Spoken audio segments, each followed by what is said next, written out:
Oh, shit. It's Thanksgiving week, but the news is still coming in on time. Tryptophan, kicking in. There we go. Little slow this week. Look at us. Look at us. Happy Thanksgiving, everybody. Happy Thanksgiving. We hope you had a lovely Thanksgiving. We're recording this a little earlier in the week because of our familial responsibilities. Mike is got his daughters half the day, not the full day. Well, some flies in the ointment. Oh, boy. Somebody's sick. Remember I told you we'll save it for the podcast? We did not chat and catch up. Okay. In the 10 minutes preceding this recording. Oh, you tricky dicky. So my sister Laura, who has never had COVID, got it yesterday. Oh, shit. She went to Vegas for work. There was a big convention type party, very corporate. She works at some university. Anyway, came home with it, was suspecting it. And this is interesting. Was feeling crappy and kept doing over-the-counter tests.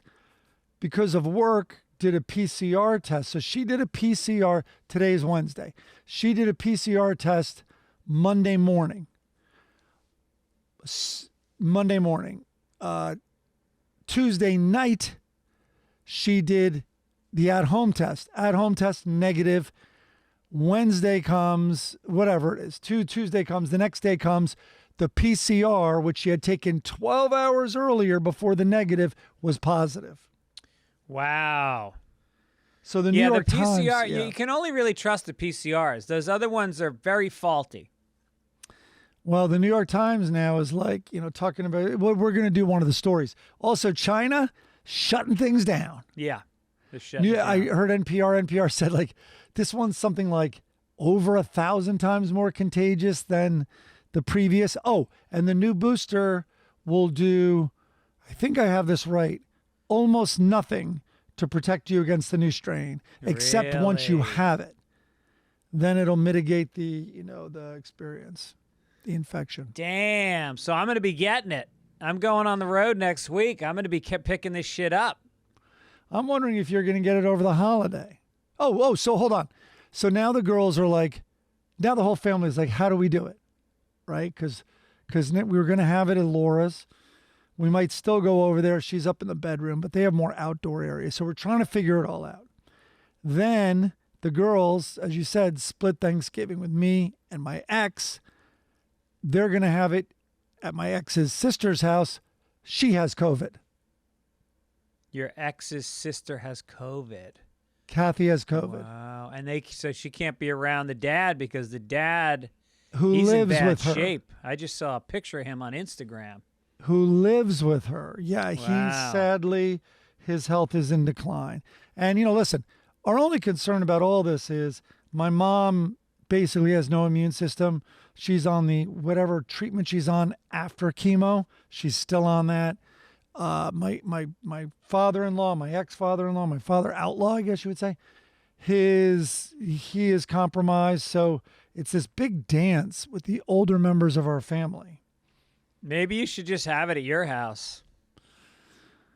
Yeah, I know. Tight quarters over here, though. But yeah, thinking about it. And you have your mother-in-law in town, right? We got the mother-in-law. Both kids are home. And Tom O'Neill's coming over for dinner. Oh, he's a walking virus. Yes, he's coming from Mexico, so he's going to bring Jesus. back all kinds of shit. Yeah. But yeah, here's what's very sad is that, well, I'm sorry to hear that, by the way. Send my best to Laura.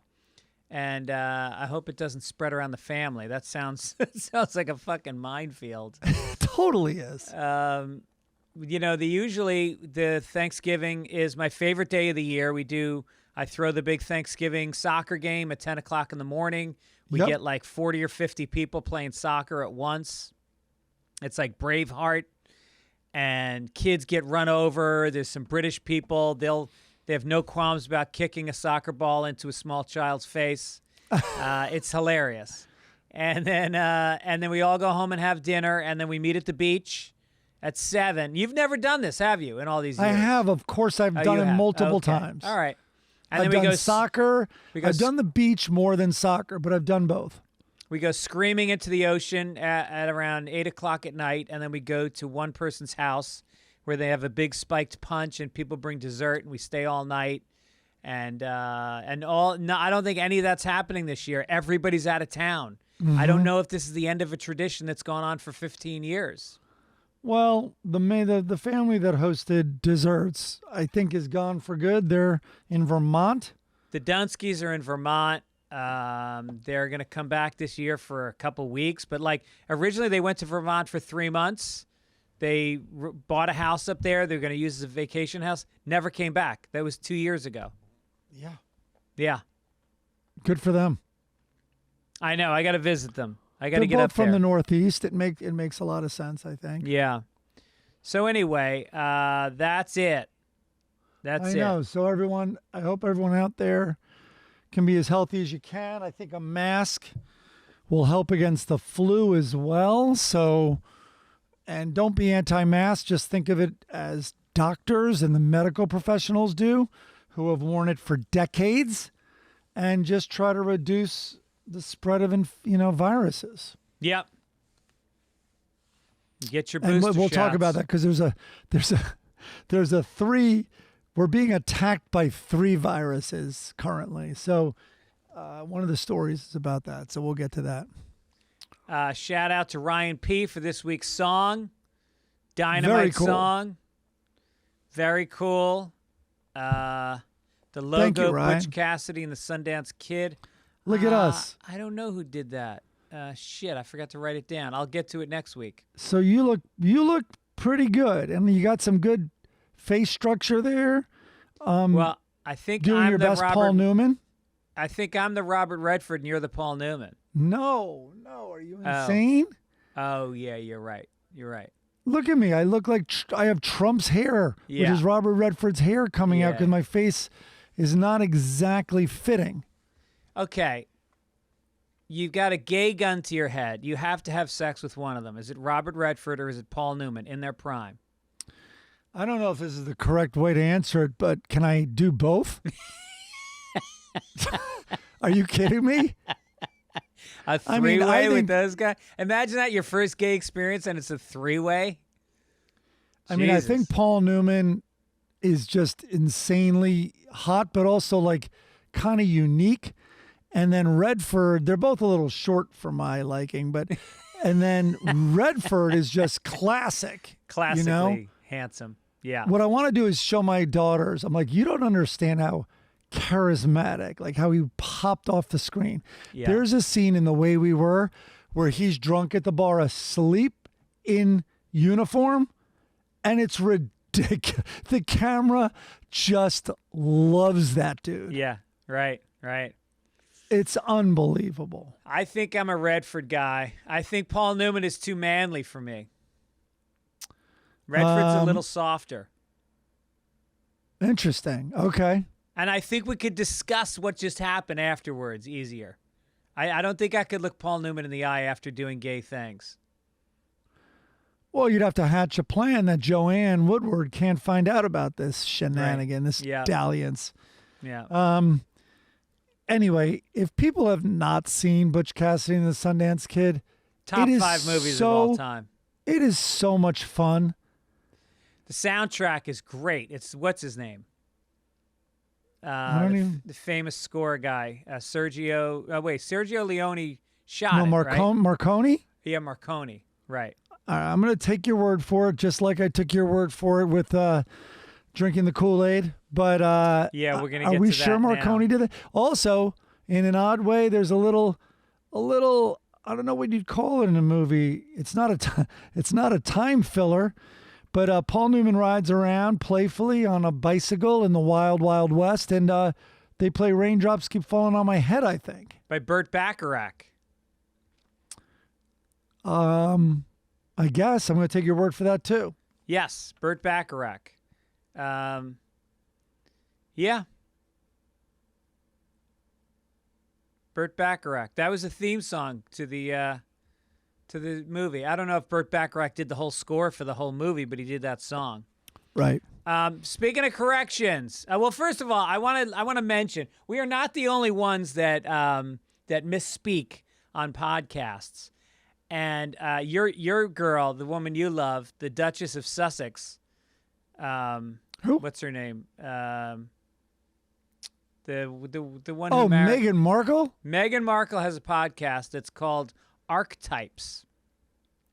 And she released an episode, and people went crazy on social media saying she doesn't understand what an archetype is, and that she's describing stereotypes. It's almost like that song, Isn't It Ironic? Yeah. But it's she, archetypes, right? Okay, so, well, listen.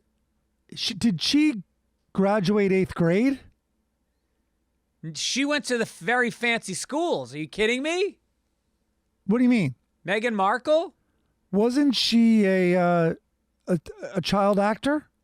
We should mention this right now. Chris Denman is not with us today, so there's going to be more corrections next week because we don't have an And he's on-the-fly obsessed with fact-checker. Meghan Markle. He knows everything off the top of his head. Yep. So I'm not sure what her education is, but I think I thought she had a fancy education. Chris was also just flabbergasted that the royal family was racist at all, just like Meghan. He became much more of a fan. Yeah. So he's now pro-royal family. All right, so don't look at the script. Tell me what your definition is of archetype. An archetype, that's interesting. I'm bad. I'm kind of surprisingly, because I'm a writer, bad at that stuff. All right, so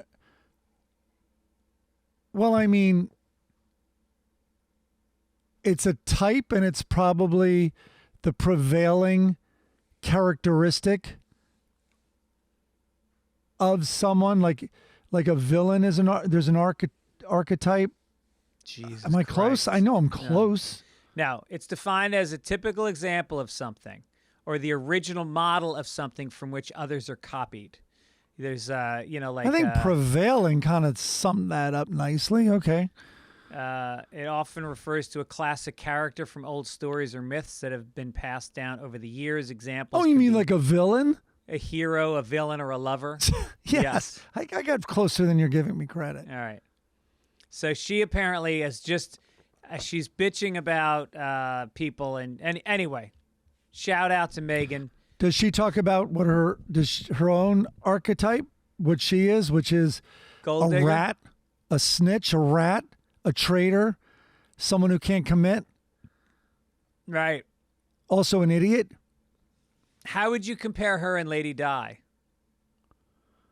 Listen, you got to give Lady Di a lot more credit. She lasted so much longer. 11 years. She ate so much shit. And she ate so much less. And you know what? While probably experiencing insanity, she still used her position to try to do so much good. And listen, I'm not a huge Lady Di fan, but if I'm comparing them, she also, while eating mouthful after mouthful of shit, used that royal family's powerful name and, in some circles, good name to forward and advance causes that she felt would improve the earth. Obviously, the landmine thing was huge, but poverty, she put a human face on that despicable family in a lot of places she went to, and like a sympathetic face. Now, listen, was she also part of the problem? Of course. But, and was she white? So maybe it was a little easier for her? Yes, I'll give her that as well. But I think there's no comparing. Ignorant, and I mean, your big thing is like, how did Meghan Markle not know what she was walking into? And the same can be said for Lady Di. How did she really believe it was going to be a true princess fairy tale ending and not know that much about that family? She came from a successful, a noble family herself. Lady Di. Yeah. But also, Markle had Di as an example of like, maybe this family is a little rough on the in-laws. Right. This is from I would say no less than 25 people shouted out this correction from last week. You said, this is Gary from Guyana, you said the Heaven's Gate mass suicide was the origin of the term don't drink the Kool-Aid. Incorrect. This term originates from the Jonestown mass suicide. Double correction. In Jonestown, they didn't use Kool-Aid. They used the poor man's version, Flavor Aid. Wow. There's a very specific detail. Well, listen, it was your last drink. You don't have to get top shelf. Right? Heaven's Gate. I mean, what were they saving the money for? Heaven's Gate mass suicide had 39 dead, used barbiturates in applesauce with plastic bags over the head, causing suffocation. You had me at applesauce. Hold on. That would have been enough to put me down. It was a little more interesting than that. And it was like, they did take a poison drink. So I didn't really I knew what Kool-Aid was from when you said it last week. But these guys also, before the plastic bags, went on their head, which is real commitment, it was phenobarbital mixed with applesauce, and they washed it down with vodka. Nice. Yep. And were they the ones that wore the Nikes? Yes, which was quite visible after they removed the plastic bags from around their heads. Jesus. All 39 were dressed in identical black shirts and sweatpants and brand new black and white Nike Decades athletic shoes and armband patches reading Heaven's Gate Away Team. I did not know that until we got I a road just read game it this weekend, second. guys. Don't forget the Nikes. Yeah. But each member carried a $5 bill and 3 quarters in their pockets. Well, now I think they're crazy. Maybe that was just for, you never know. You're going to a foreign country. You need to bring some cash. You don't know if they're going to accept, your credit. there could You're be going to homeless another people universe. in heaven. The homeless people asking for change. The Jonestown, Guyana massacre was 918 dead. They used cyanide and other poisons mixed with Flavor Aid. Anyone who pulls... Anyway, so do you think it's scarier to die alone committing suicide or with 917 other people? Those people, I think... I don't want to be with those people. Yeah. Yeah, I don't know. I think I'd like to do a mass suicide. Huh? I would do a mass suicide. At a certain age. Well, hold your little soccer thing at Thanksgiving this year, and everyone's going to die of the new COVID strain. All right. Eric Anderson pointed out the same thing. Genghis John said the same thing. I could read all 25 names. I should, to give you credit. You continue to say the Ukraine is another correction. It's Ukraine. But kudos. The 405, man. It's an LA thing. Kudos to your improvement with the word Sudoku. You used to say Sudoku. You did. Yeah. And then, okay. Dates coming up, folks. Get your $5 and your 3 quarters and come on out to Oklahoma City, December 1st. Rodeo Cinema. And then the next 2 nights, December 2nd and 3rd, I'll be in Fort Worth at Hyenas. Punchline in Atlanta, January 19th through 21. The following week, I'll be in Portland at Helium, and then also in Philly at Helium coming up after that. Go to fitzdog.com, get your tickets, coming out and say hi. We also want to remind you guys that today's program is brought to you by... Who do we got today? Life Policy insurance. Genius. You got it. I love Policy Genius. I'll tell you something right now. Life insurance, when you have children, even if maybe you got parents, anybody that is relying on your income, you need to insure your life. And it costs so little. And it costs even less when you go through a insurance marketplace like Policy Genius, which is the best of them. And it's a smarter way to get the right coverage. So it gets more expensive as you get older. So the sooner you buy your life insurance, the better. When I got mine, I just felt like I could sleep at night knowing that my kids' college would be paid for, knowing that my wife wouldn't have to, marry Dennis Gibbons to get by. Oh boy. Oh God. Why did you have to go? Why you made your death so much worse just now. I wish I had used Policy Genius when I got mine. I just remember sweating it out. I had to do an unnecessary medical exam. Policy Genius is the modern way to get to companies like AIG and Prudential with just a few clicks. With Policy Genius, you can find life insurance policies that start at just $17 per month for $500,000 of coverage. That's crazy.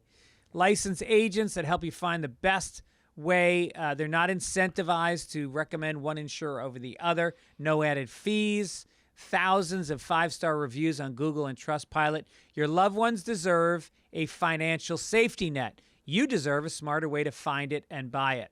Head to PolicyGenius.com or click the link in the description to get your free life insurance quotes and see how much you can save. That's PolicyGenius.com. Perfection. All right, let's get to the front page. Extra! Extra! Read all about it! Extra! Let's do it. Do you need paper? Yes. Oh, no, Yeah, I got some paper. Here we go. Yeah, you do the paper. All right, I saw this little gem. The 1970 sandals worn by Steve Jobs were auctioned. The California house where Steve Jobs co-founded Apple is an historical site, and now the sandals he wore while pacing its floors have been sold for nearly $220,000. The, quote, well-used brown suede Birkenstocks dating to the mid-'70s set a record for the highest price ever paid for garbage. Quote, the cork and jute footbed retains the imprint of Steve Jobs' feet, which had been shaped after years of use. The sandals were expected to bring $60,000, but then you got to get protectors for them. It's like an Apple product. You got to get all the case.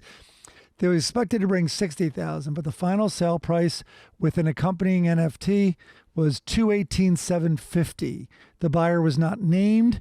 Jobs and Wozniak co-founded Apple in '76 at Jobs' parents' house, and the property was named a historical landmark. Do you see the picture of these dirty things? Yeah. No, I think Quentin Tarantino is going to be really happy with them. I think it was like, next up for bid, the disgusting sandals of an asshole hippie who treated people and his family like shit while selling out true heroes like Martin Luther King Jr., Gandhi, John Lennon, Muhammad Ali, Marie Callas, Bob Dylan, Picasso. So if you want to own the shoes that stepped on everything in its path and shared no credit for what was created, we are taking bids. Wait, how did he sell out Martin Luther King Jr.? His ad, do you remember those ads where he would use John Lennon, Gandhi, MLK? Oh, right. He used them in ads for his personal computer, and it was like, think different, but it's like, you didn't think that different. There were home computers. It was a race. You just beat up your employees so badly, and you wanted it to be more intuitive. You can spend $218,000 on these sandals, or for 75 cents, you can pick up a pair of the paper slippers his employees wear in China. They got rubber soles on them so you can hurl yourself out the window after working a triple shift. So did you hear there's a protest today? No. And huge violence outside an iPhone factory in China? Really? Oh, no. They came out of, you ready for this? This was disturbing. They went down New York to all these news outlets are talking about how the protest started. The protest started when all the workers filed down out of their dorms. Wow. Can you get a more depressing start to a protest than that? Yeah. Their work dorms. And apparently the manager had COVID, but was burying all these COVID results, and they've just had it. And then authorities were sent in to crush the protesters. But in reading the story, one of the comments was about the protesters. It goes, using barefoot children in windowless factories housed in prison-like dormitory cells on site to assemble a phone that sells for $1,100 from $11 worth of parts while you're paying 0 U.S. taxes. What could possibly go wrong with this plan, Apple? As I sit here with the Apple Buds in my ear on an Yeah. Apple laptop with my phone sitting right next to me. Totally. So if you get these sandals, if you win them, you can step on the necks of these protesters too. Or give Bring a it pair to full one of these circle. barefoot kids, for God's sake. That's a good one. Jesus. All right, more good news. So here's the triple whammy. It's called the triple-demic. Triple-demic. How would you pronounce that? Triple-demic. Triple-demic. It's not a great catchphrase, not a great little name, but it's the flu, RSV, which I'll get to in a minute, and COVID. So doctors are saying we're currently in a triple-demic with 3 respiratory viruses. Vaccinating against both flu and COVID will help limit severe infections. And then there are currently no vaccines or specific treatment for respiratory what would you syncytial? Syncytial. Respiratory syncytial virus, RSV, which can infect people repeatedly. Oh, good news. And this RSV is huge. Like, emergency rooms are getting overwhelmed. And they're particularly dangerous for the very young and very old. Lovely. Yeah, basically the only thing we've cured in the last 10 years is crabs, and that's just because everybody's shaving their pubic hair. Everything else just keeps stacking up. Isn't it a quadremic? Because what happened to monkeypox? Did we just stop talking about monkeypox? Is it out there?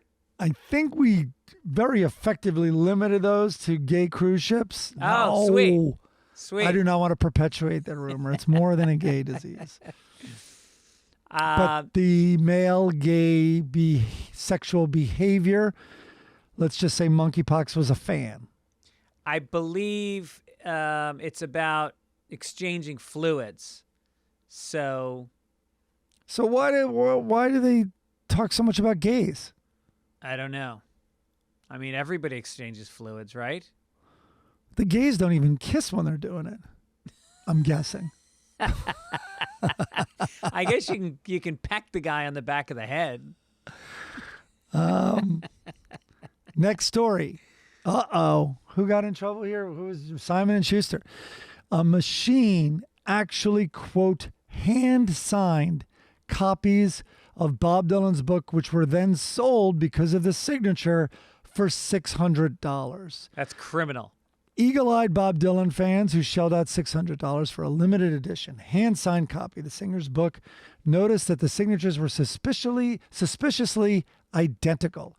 Now the publisher, Simon & Schuster, is admitting a machine actually added the John Hancocks to the book and not the 81-year-old rocker. Quote, as it turns out, the limited edition books do not contain Bob's original signature, but in a penned replica form. The company said in a statement on Twitter, which I guess, who knows if they even have their own check mark next to Simon & Schuster. We are addressing this immediately by providing each purchaser with an immediate refund, and a robot will sign those checks. Yeah, right. That would be hilarious if they send the check and it's unsigned. I think the big tip-off for real fans might have been that Bob Dylan was signing autographs. Yeah, not his style. These are the same simps that were paying $1,100 for his used rollerblades and golf clubs. Yeah, his autographed margarita machine. Yeah. You know, the Bob Dylan things. Yeah, his Celine Dion albums. Yeah. Listen, the way I view this is no matter what, a machine was going to sign that book. Hopefully it's the Asperger machine that can't stop writing songs and has been on tour for 50 years. That machine would be a nice signature to get. Yeah.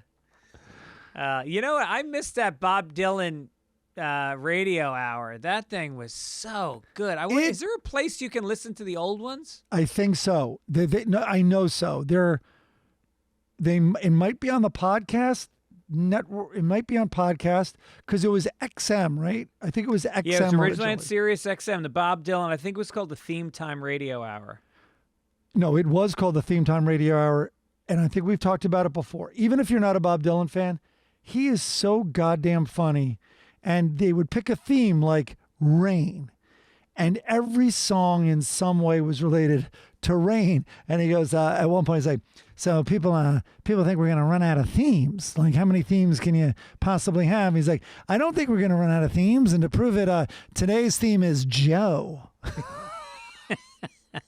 And he had a whole show where every song was related to Joe. Yeah. There were Cups of Joe. There was Joe Louis. There was, obviously songs that many of us know, like Hey Joe. And he just went on and on. It was hysterical. Yeah, and also his cuts were deep. It was like he'd play some old folk. He would play some country. He would play some rock. He mixed it all up. It was amazing. Was so eclectic. Yeah. All right. You got exposed to Caribbean music. You got exposed to the most esoteric blues, and it really was a delight. And the comments in between were so funny. So funny. Yeah. It was like, here you got this guy who is this iconic songwriter who was, always mysterious. You never knew his real life because he would sometimes just kind of change his life story. He made it up from scratch to begin with, and so you never knew who this guy was. And all of a sudden, you have this super intimate revelation where you get to see that he's actually very lighthearted and silly and fun. Yep. Well, I remember Jack Nicholson saying he's one of the funniest guys I've ever met. And really? And even I at that time was like, really? Wow. Well, wait, you heard, I think Corolla told this, but so Dylan owns a coffee shop here in Santa Monica, right? You've been there on 18th Street or 17th? Yeah, many times. So he, in the back, I don't think he owns this, but coincidentally, there's a boxing gym. And I think it was Corolla that said he walked down there and he goes, no matter how long I stared at it, like I could not wrap my mind around it, but it was Dylan sparring with Nicholson. No kidding. Really? No. Yeah. Wow. With headgear on. Must have been the most surreal looking thing. Also must have been pretty pathetic. All right. This is a fun story for the holidays. A sneaky feline tried to have a little Thanksgiving getaway until he was discovered by TSA agents. The orange cat was discovered at JFK Airport on Tuesday morning after an agent spotted some orange hair poking out of the zipper of the suitcase. TSA told the Post that the traveler was not aware that he had a cat in his luggage. And they've got the photo from TSA. It's fucking hilarious. If you're watching the show, you can see it. We're letting... it's I guess one of the things it scans is temperature, because that cat it's the most identifiable image you've ever seen. Right. And then the TSA wrote a tweet. We're letting the cat out of the bag on a historic find. This catch had our baggage screener office saying, come on, meow. Okay. I'm glad the TCA has a good sense of humor these days. How long did the line get when they were trying to come up with this wordplay? Come on, meow? Here's what I think. That's supposed to be come on now? Yeah. Wow. Here's what I think really happened. I think it's an old lady who's got an old cat. The cat's got, leukemia. She can't afford chemo treatments. So she's just taking the cat to the airport, running it through the X-ray machine, and trying to kill the leukemia. There is no way that the cat jumped in the bag and the owner zipped it up unknowingly. Impossible. They are trying to bring their cat for free. Yes. Yeah. Of course. It looks like it looks like a carry-on, right? Do we know based on the description? It's TSA. Yeah, that looks like carry-on. Oh, yeah, wait a they minute. were. Of course, that's what's going on. Yeah. All right, let's get to some good news for Gibbons.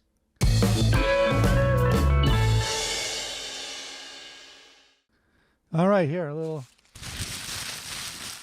Let's do it. All right.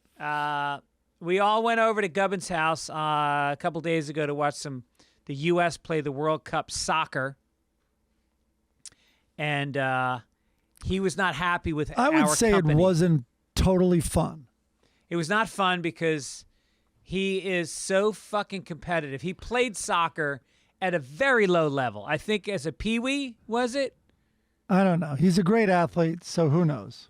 I don't know, but he is.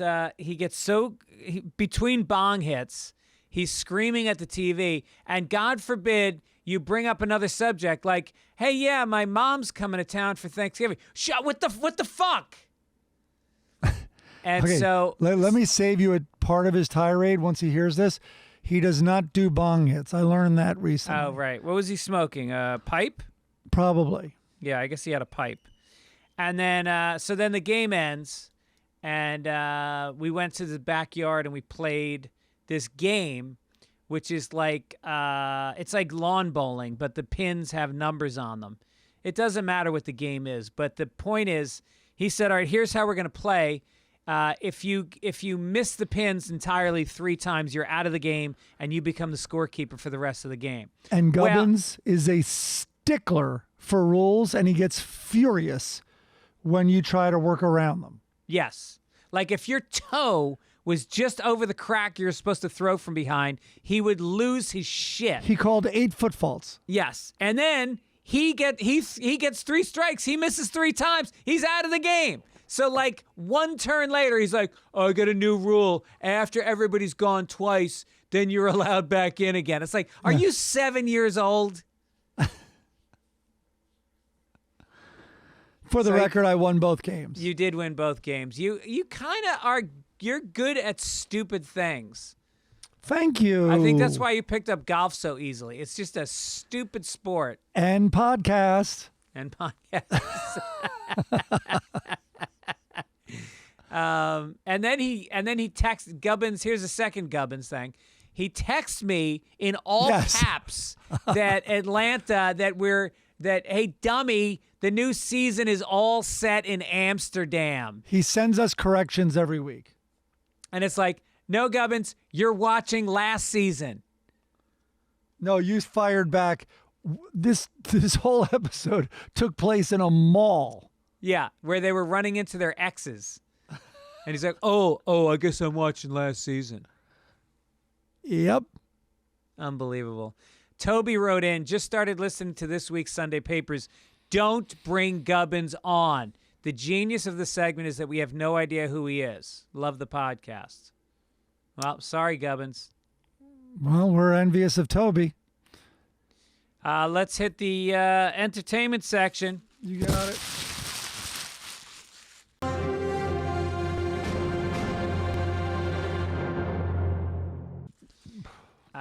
I had a magic moment with the family where the kids had not seen extras before. It's so good. And I said, all right, just give it a chance. We sat down and we got to the scene where David Bowie sings a song to Ricky Gervais in the VIP section. Of course. I'm telling you, Mike, I've seen that thing a dozen times. I laughed just as hard. I was doubled over. It is genius. Yep. Because the quality of the song is so fucking good. That's what makes it so funny. It's like a great Bowie song. So I'm wildly impressed with that, and I laugh really hard. But it's not my hardest laugh from extras. My hardest laugh is Sir Ian McKellen describing acting.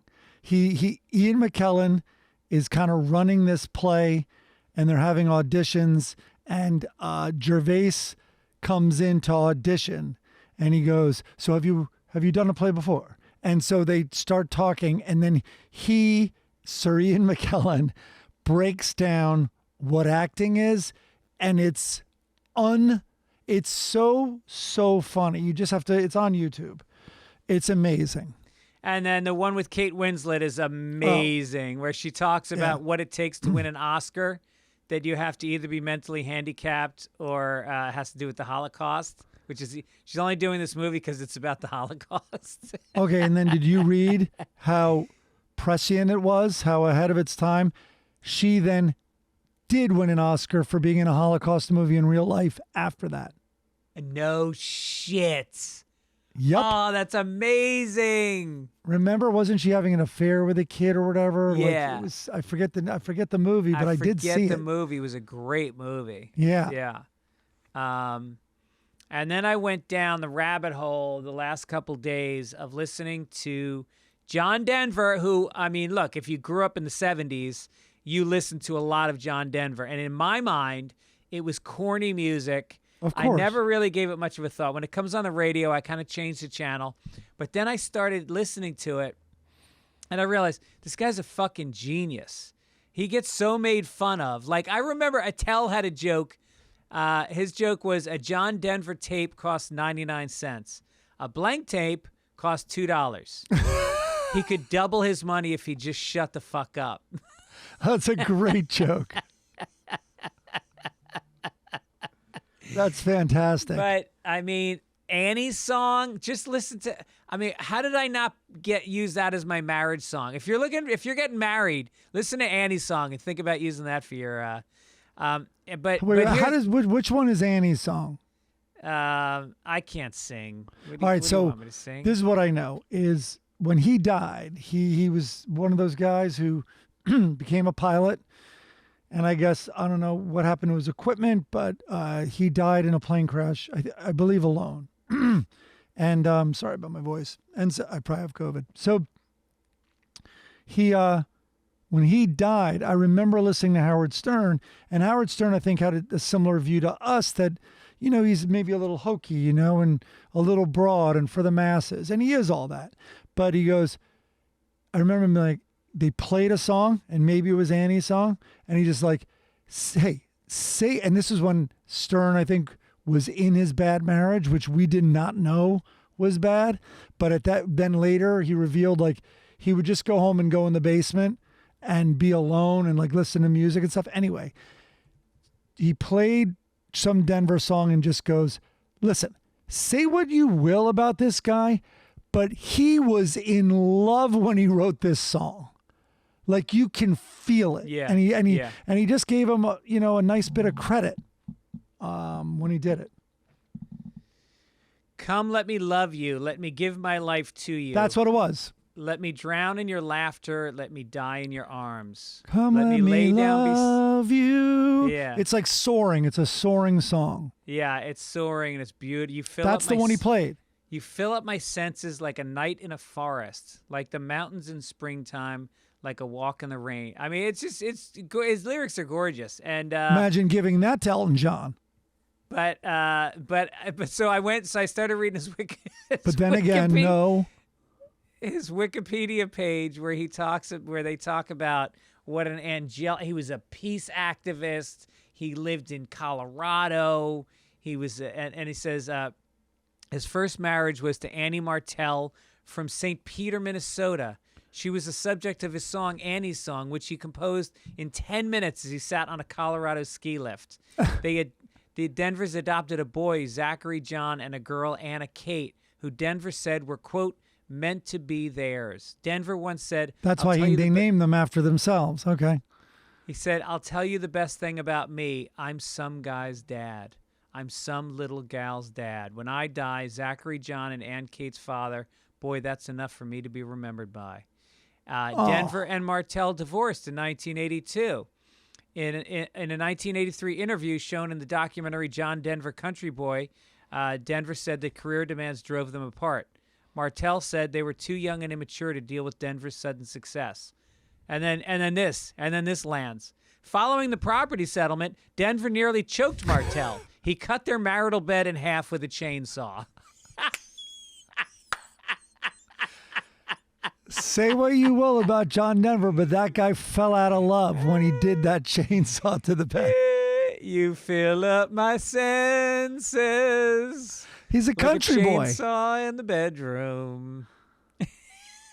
Well, I just love what divorce can do to anybody, no matter how peaceful, no matter how loving and beautiful you are. A bad divorce, and you got a fucking chainsaw in your hand. There's something going around. I don't know if more than one band is doing it, but I saw like John Bonham's, is it Jason Bonham? Yeah. His kid has this tour going around, and he'll post on Instagram, and I think it's more than him, but he will, just between rock songs, wherever, go into a sing-along of Country Roads, and every single rocker in the audience knows every word. Yeah, yeah. And it's really kind of cool. No, his lyrics are just very clean and tight, and yeah, he's a great writer. So here's an interesting thing. If you go back and look, at the highest rated shows back in like the 70s, it's really, really bizarre. Okay, two of them, like many years in the 70s, were John Denver specials, and I think even bigger than those are Liberace specials. Oh, sure. Yeah, I remember those. I'm not even kidding you. It's like Super Bowl, 2 Liberaces, and a John Denver. Like, it's insane. Yeah. You know who loved Liberace and they were really tight? Elvis, the king. Oh, really? Oh, yeah. They were big fans of each other. They used to go to each other's shows in Vegas all the time. Huh. Interesting. What's this about Manti Te'o doc? Oh, Manti Te'o. So there's Netflix has the Untold, I guess is the series. I think there's sports stories.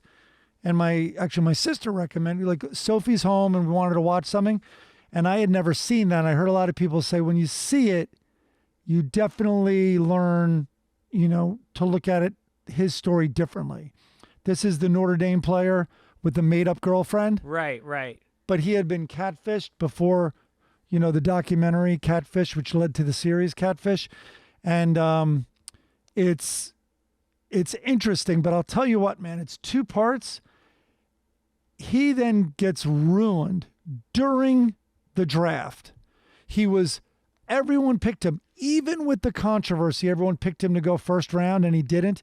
He did go second round. But anyway, bottom line is, it gets to the very end of the documentary, and he is being interviewed, and then he talks about getting to the San Diego Chargers, who drafted him, and he sucked because in his head, he was this fraud. He was just broken, right? And people booed him and made fun. People would ask for photographs with him and all this, and then they would put memes making fun of him, like they pretended to like him for the photograph, then they would tear him apart. Anyway, and he called his agent. He's like, listen, I need to see someone. So he asked for the best psychiatrist he could find.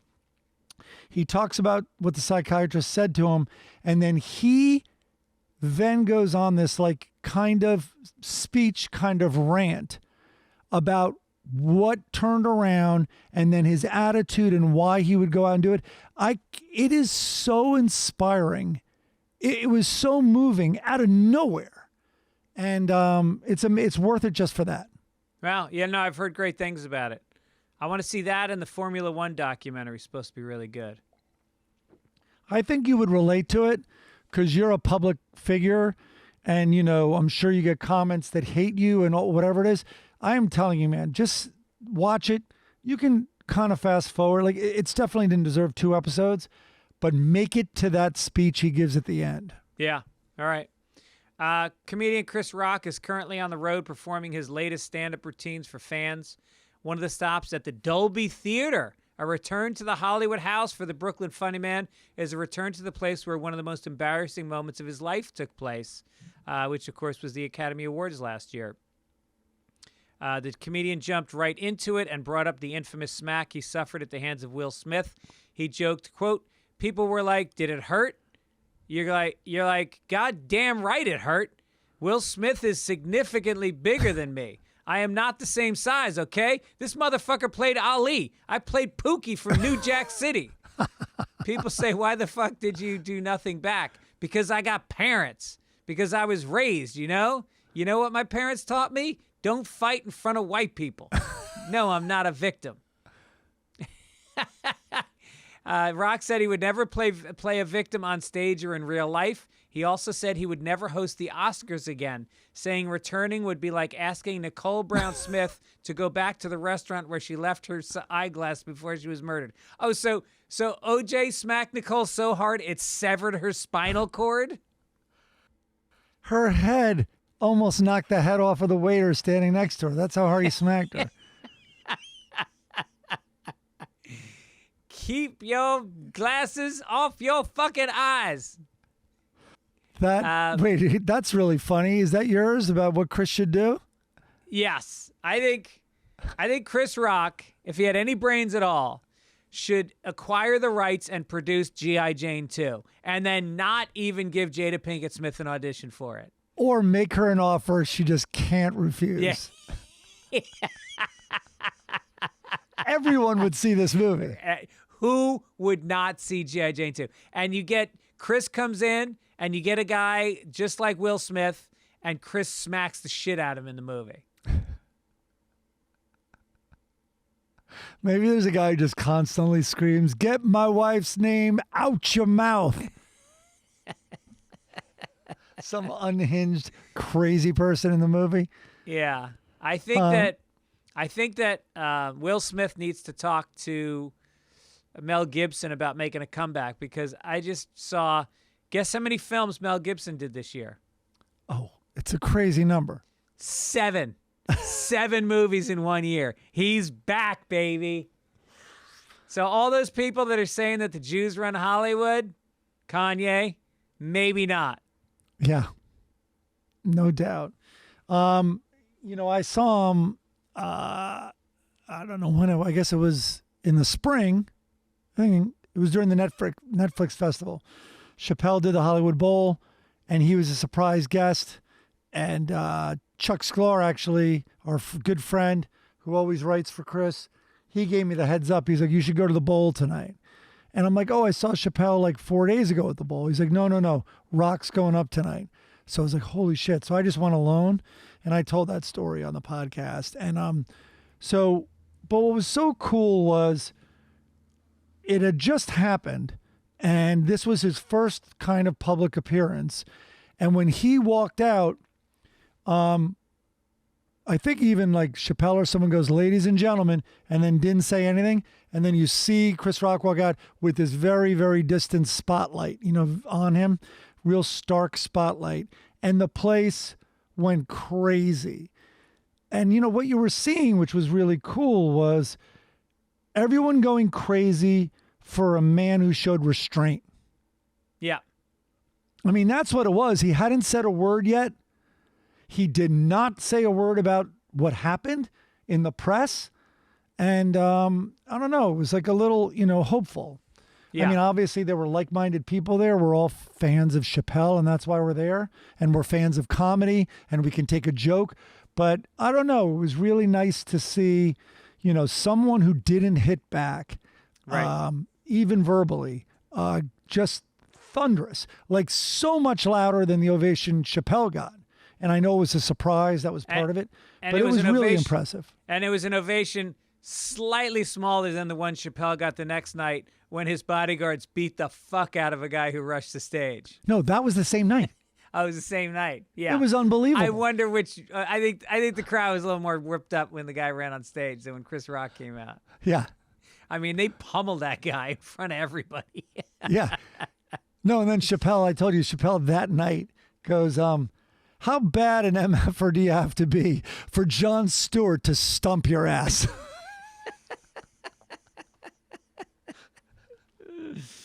All right, let's go to Florida.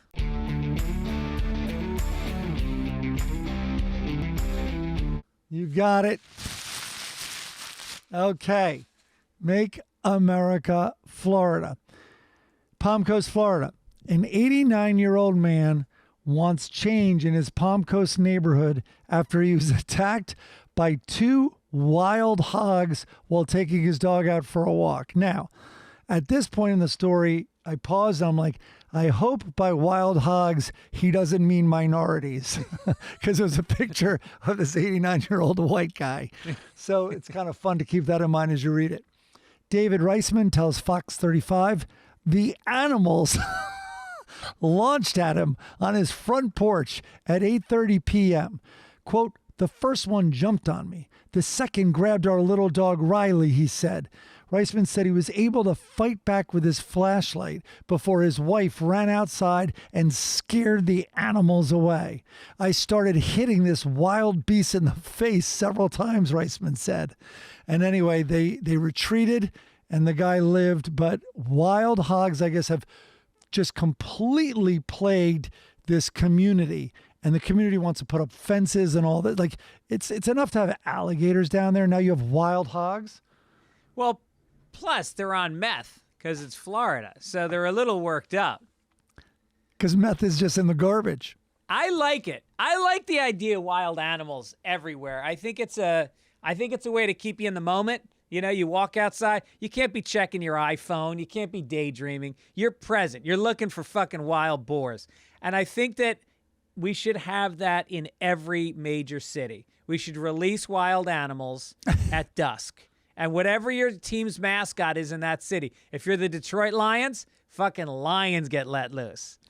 If you're if you're the Chicago Bears, we release bear into the street just because you're walking along and you're like thinking about nothing and it's like, bear! And you're back in the moment. You're present. When I hike alone, I do think about mountain lions, especially like when I go up to the Sierras. And so I'll occasionally remember, not often enough at all, like to turn around because they always attack you from behind. And I mean, there's a couple that have like charged someone from the front. We've seen video of that where the guy's like backing away. But when they want to take you out, they're definitely sneaking up on you. And I'm like, why am I even bothering? Like, I will not see it coming. Do I really think I'm going to outfox, so to speak, a mountain lion? The only thing I feel and then you safe always about, have to. Then you're always trying to remember, like, am I supposed to act bigger? Am I supposed to not make eye contact? Am I supposed to play dead? Like, for bears, there's two different reactions. For a brown bear, you're supposed to play dead. For a black bear, you're supposed to, I forget. But there's two different reactions for brown bears and black bears. Yeah, they say black bears, well, with both you're supposed to kind of do that, but if the attack is on, yeah, you don't even try to fight back with a grizzly. But I think with a black bear, you try to fight back. Right. And hopefully you're not going to win, but hopefully discourage it. Yeah. But the only thing I'm happy about is when I am, like, if I do the solo thing up in the Sierras, I have a big backpack on, which goes above my neck because it's all about the neck with wildlife. All about the neck. Really? Oh, that's what they zero in on is the neck. Yeah. Well, they say that in street fights, that the best thing you can do is not punch someone in the face, but punch them in the neck or the throat, side of the neck. You can knock them unconscious by punching them in the side of the neck. I mean, not that any of this matters, but the position they say, like, hey, you might as well, you're not going to live, but you might as well try.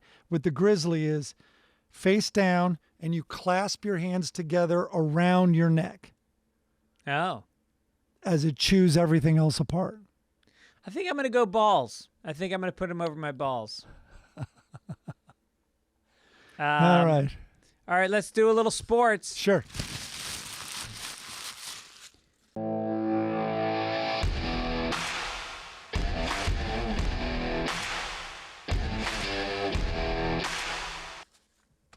Okay, so the Buccaneers bet, as it stands, Mike Gibbons is up $150.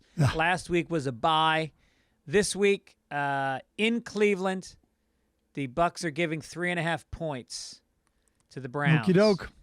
I like my chances this week, I'll tell you that much. Cleveland sucks. Okay, we'll see. There's a story about, well, we can skip that one and go to Herschel Walker. Let's talk about Herschel Walker. With his Georgia Senate race hanging in the balance, Republican candidate Herschel Walker had an unfortunate slip of the tongue Tuesday night. Flanked by Senators Ted Cruz and Lindsey Graham, Whoa, Walker spoke on Fox News, quote, "This election is about more than Herschel Walker. This erection is about the people."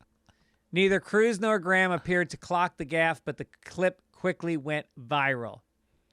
And I thought he was an erection denier. Having erections got him in enough trouble in this campaign with all the abortions he's had to fund. All right. Now I know why people take so long in those erection booths. I do not want to see the erection results. I do not want to see Bernanke at the big board watching Herschel's erection results. I hate when it's erection night and my wife is out. Is it similar to an exit poll? By the way, is he part Asian? Why is he saying it like this? I don't know what's happening there. We got some World Cup soccer to talk about. You want to talk about the... Well, I think we both should give a shout out. John Oliver did a takedown of this World Cup that really shouldn't be missed. I think it was FIFA, yeah. It was last Sunday's John Oliver about FIFA and their decision to set the World Cup here, their ridiculous history of being corrupt, and also now the conditions at this World Cup, which just watch it. It's unbelievable. They brought in migrant workers. Basically, Qatar has about 300,000 people living there, and they brought in about 700,000 migrant workers from like India, Bangladesh, and they worked them to death. 6,500 migrants died. They say not all necessarily during the construction. Like that's the amount of migrants that died during a 7-year period leading up to this. But that most of them died from heat exhaustion, cardiac arrest, working in the sun at 125 degrees, and they were housed in basically like sheds where they had like 8 guys in one room. They had 2 toilets for 100 people, no shower. They had to bathe themselves in the toilet. They used the toilet to bathe. It was barbaric. It was slavery. And then on top of all that, they withheld their wages. They didn't pay them what they were due, which were low wages to begin with. It's disgraceful. And when they throw the word slavery around, they're not doing it loosely. You have to pay, I think it was like $600 something, and get a sponsor. No, $4,000. They were paying $4,000 Are you to serious? come over and work. Yeah. Oh, shit. And you get a sponsor. A sponsor is your employer. And then when you go over there, and then they made it illegal to change sponsors for a while. And they held your passport so you couldn't leave. Yeah. Yeah. So, no, it was terrible. And then I think Qatar's official account was 16 people died versus the 6,500. Yeah. I have a feeling it's somewhere in between the two. Right. But read the terrible. Onion headline. But the Onion had a funny headline. So the World Cup, Saudi Arabia stunned Argentina by beating them 2-1. And the Onion headline was, Saudis celebrate shocking World Cup win by flipping over a woman and setting her on fire.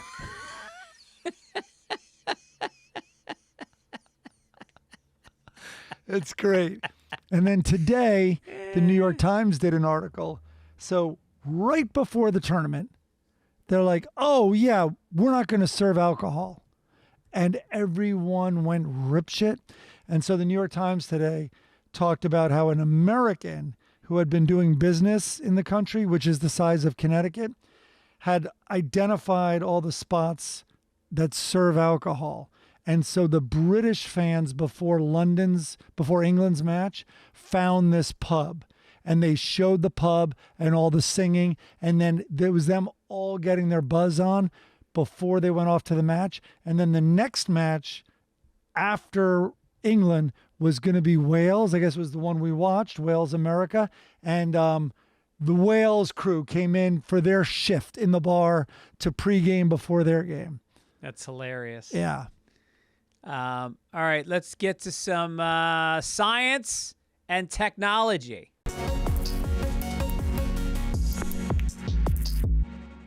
Okay, then. Twin babies have been born to an Oregon couple from embryos frozen more than 30 years ago. Huh. It's believed to be a new record for the longest frozen embryos ever to result in a successful live birth. They were stored at around 196 degrees Celsius, which is 323 degrees Fahrenheit, in liquid nitrogen in 1992. Minus 323 Fahrenheit. Yeah. So Rachel Ridgway, a mother of 4 from Oregon, gave birth to the twins on Halloween. The father said it was mind-boggling. So, I mean, what do you get? What do you get a kid like that when he's born? I would guess a sweater. Probably a few sweaters. A onesie, a hat, gloves. What are you talking about? Just because they're freezing? Yeah. I was thinking you get them Atari. You get them a Mork and Mindy like T-shirt. Right. Some John Denver 45s. You don't give a single goddamn thought to pronouns. Oh, yeah. my God. They identify as babies. He's constantly going to the thermostat and turning it up. They just had 1992 babies. Wow. They're very into Pearl Jam. Is Pearl Jam out yet? Or was that 94? I don't know. A new, I don't know, should we talk about this? A new report highlights a growing trend of trans-identified and non-binary individuals undergoing surgeries to have both male and female genitalia. One conservative scholar says the trend makes the gender identity debate even more of a puzzler. What is this?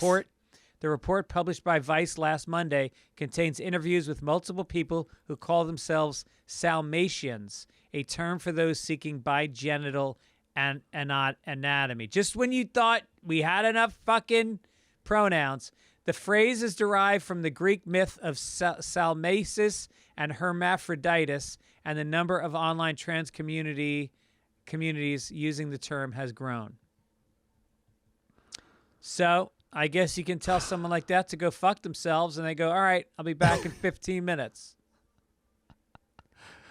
Look me in the eyes. I'm doing it right now.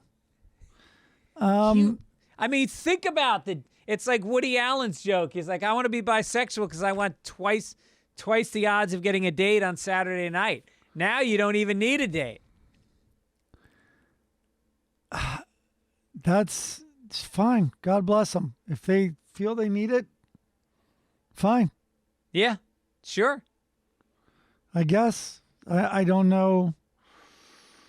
It seems like placing a lot of emphasis on gender identity. Yeah. If I had a vagina and a dick, which one would I masturbate with? It would almost be like, being Jimmy Page with that 2-neck guitar. You can jam on either one. I guess. Oh, all right. Makes a three-way interesting. Yeah. A 3-way is just with one other person. Oh, man. All right. Let's get to this day in history.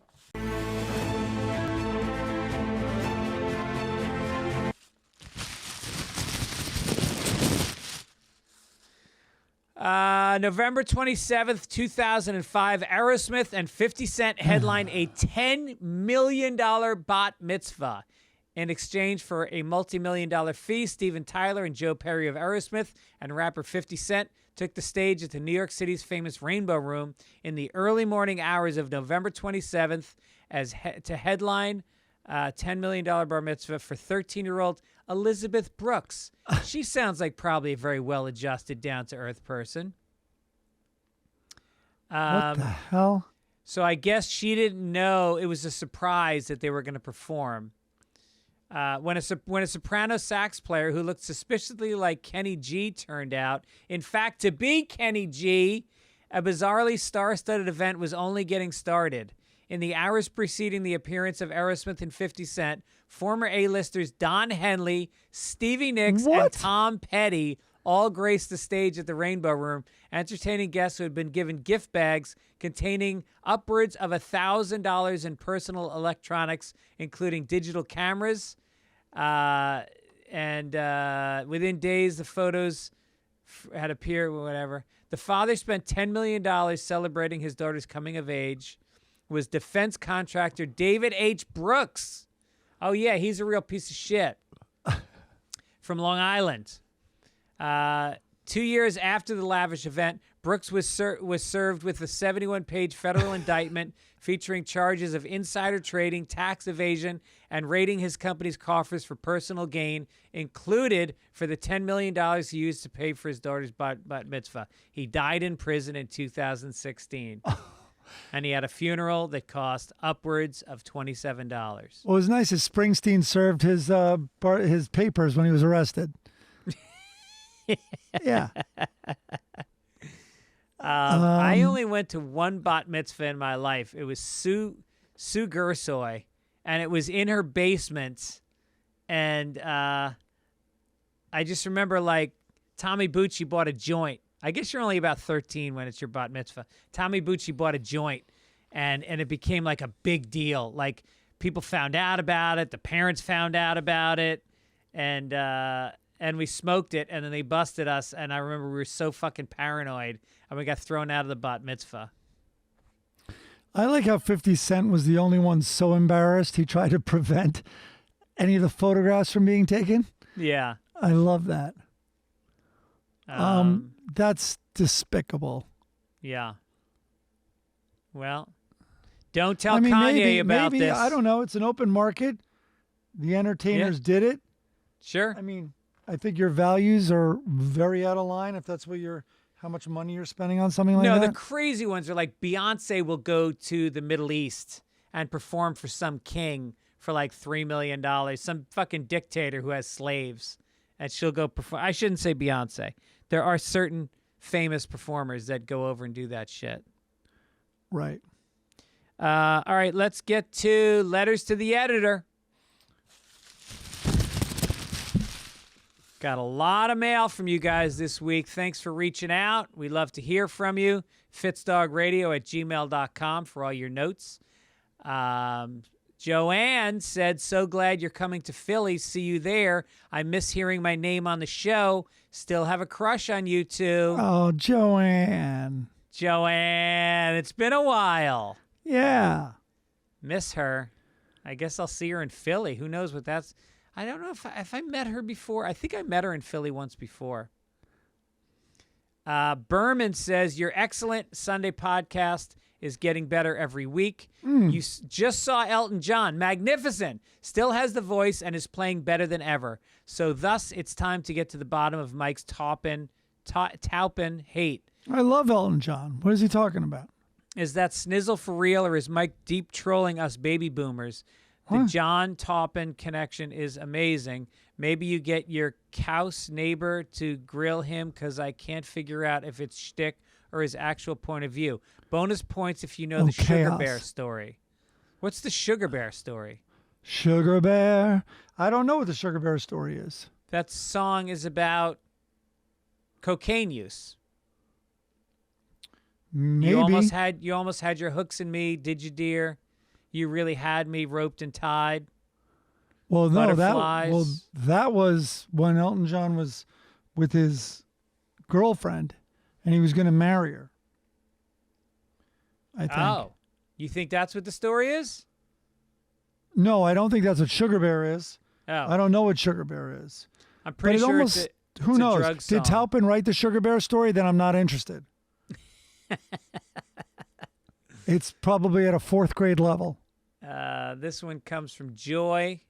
This is a long one, so I'm going to have to skim through it. Thanks so much for continuing Sunday Papers. You and Gibbons play off each other so well and are my favorite podcast. And since you were talking about Bruce Springsteen a couple weeks ago in his Howard Stern interview, it reminded me. By the way, that's on HBO now. I don't know if it's on now because I have not heard it. It's going to be on HBO. It reminded me of a great story on what a stand-up guy he is, and what an asshole motivational speaker Tony Robbins is. A good friend of mine, Sheila, was a nurse practitioner, and one of her patients was dying of brain cancer. Despite the fact that she was in her 30s, she was allowed to participate in the Make-A-Wish Foundation. The number one person she wanted to meet was Tony Robbins. The hospital called him up and asked if he would participate. His response was, "How much you gonna pay me?" Okay. Needless to say, they hung up the phone and did not tell the patient what he said. The second choice was Bruce Springsteen. Bruce came up the back stairs of the hospital with no entourage, spent 3 hours with the patient, signed her 3 CDs, and so anyway, that's a very nice story.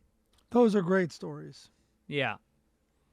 And then finally we got one from Margaret, who says, sorry to bother you again. You probably thought of this yourself, but hearing you're addressing the gun issue as following on Louis C.K. advice to head, whatever. This is just not well written. I can't read this. Good day, Pieter. Just listening to Sunday Papers. Love the part where Mike's stepbrother said his perfect job would be to cart red balls from one side of the field to the other, then be told to move them back. That was a torture technique used in the concentration camps. The German guards would make the Jewish inmates move rocks from one side of the yard to the other, then back. If those rocks were red, Jeff would have had a better time. I didn't know they did that. I thought they just built BMWs and Mercedes and Krupp's, Porsche engines and stuff like that. Krupp's coffee machines. Yeah. Yeah. All right. Here's a brand new section of the paper called Help Wanted. Oh, sorry. All right. Hey, what is it now? It is. This suggestion came in from Adam Bean, who's a friend of the show. And he said, why not to Help Wanted? All right, so here's one that he found in the paper. And if you find one in your local paper, send them in and we'll read jobs, because you never know. People are looking for jobs. Here's the ad. Have you ever dreamed of working in a candy factory? Now's your chance, exclamation point. $16 an hour cash, paid daily. You always know that the working environment is safe when you get paid cash daily. Join our team and help us package candy orders for our customers. We're looking for a team player who's comfortable in a fast-paced environment and can jump from task to task easy. No experience necessary. Must be comfortable standing for your entire shift. Must be able to lift 25 to 50 pounds on a regular basis. Must wear a hairnet and gloves. Must be 18 and older. Pros, paid cash daily. Don't have to deal with customers, small friendly staff. Try new candy. Send resumes or letters of introduction to candyjobs562@gmail.com. Wait a minute. Did I miss something? Where is it? It doesn't say. He forgot to include that. But if seems like you can't do it remotely, from what I did gather. No, you got to be there. You got to smell the candy. You got to feel the candy. You got to lift 50-pound bags of the candy. I would do that. I honestly think that if that was in L.A., I would do that for the holiday season, just for the story. I worked in FAO Schwartz. Remember that during the Christmas season one year? You did? Yeah. No shit. Our friend from Boston University, Merrill, was like a manager at the store, and I worked.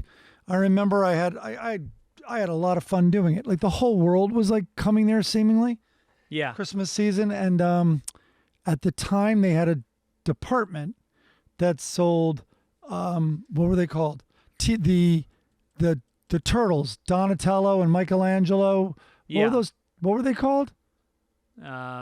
Mutant Teenage Mutant Ninja Turtles? Yeah, Mutant Ninja Turtles. They had a watch department. So, of course, I had a whole spiel, and I'd call them Renaissance timepieces because it was Donatello and Michelangelo. I sold the shit out of those things. Really? Yeah, I Dude, really did. You're not going to believe this. This is a 100% true story. when those watches were introduced at FAO Schwartz, I was hired for the launch. And I went to, I swear to God, I went to FAO Schwartz, and they had like a 1-hour presentation, and it was me, Max Weinberg from the E Street Band, and what's her name? Paula Abdul. What? And we hung out for like 2 hours. It was an hour show, and we were an hour backstage. And all we had to do was like wear the watches, and like we got up and talked about them, and they paid me like $10,000. It was like this crazy corporate gig that I got. And then afterwards, I got a call from my publicist saying that Paula Abdul had called up asking about me and if I was single. Come on now. And at the time, I had just met my current wife. And so, what, did I say current? Sounds like you're reconsidering. I had just met my first wife. And so I had to say to the publicist, I'm not available. Oh, you took 2 steps back, or whatever her lyrics are.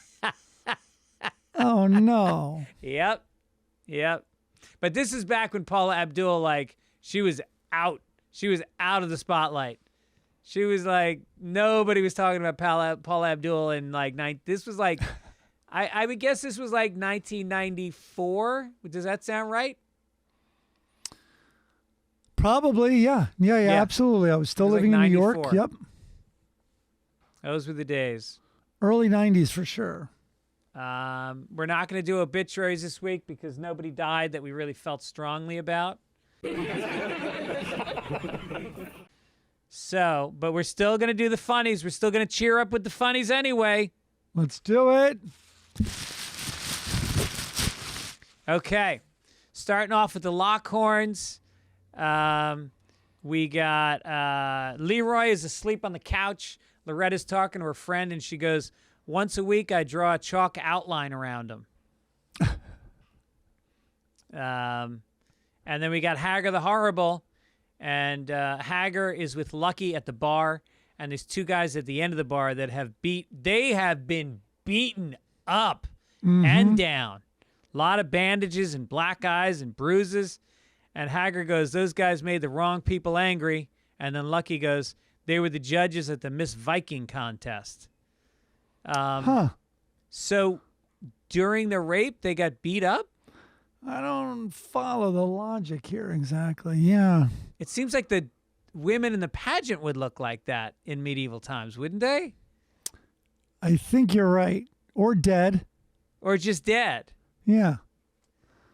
Next one is Hagar with his wife, Helga. She's writing in her journal. Hagar's looking at the book, and he goes, you're writing about me in your diary? And she goes, why do you say I'm writing about you? You can't read. And then Hagar goes, I can see those snapped quills. This is very women empowering for both of them. Yep. It's the new woke Hagar.